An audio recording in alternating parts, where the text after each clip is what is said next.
Akalar, menimcha bizadagi PX o'zbek bo'lmasa kerak, chunki bizning hozir kartamizda 132 yevro pulimiz bor edi. Mana bu mehmonxonani 123 gami zakaz qildik. Skidkada. Короче, 124 desanglar ham bo'ladi. Kartamizda hozir 9 yevro pul qoldi. Bu yoq 40-45 minutda tayyor bo'ladi, keyin kirsanglar bo'ladi deb emailimizga yozdi. Endi hozir Adlan borib 9 yevroga bozor qilib keladi, bir non fon suv olib keladi. Akalar, pulni qayerdan osiladiganlarga xudo beradi akalar. Kulishimizni ko'rasizlarmi? Pulimiz yo'q. Italiyadamiz, pulimiz yo'q.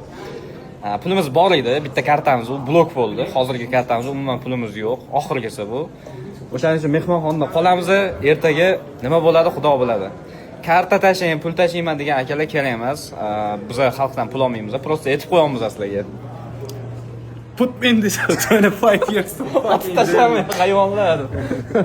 Necha. Hech narsa qilmaydi akalar, yo'lda bosamiz.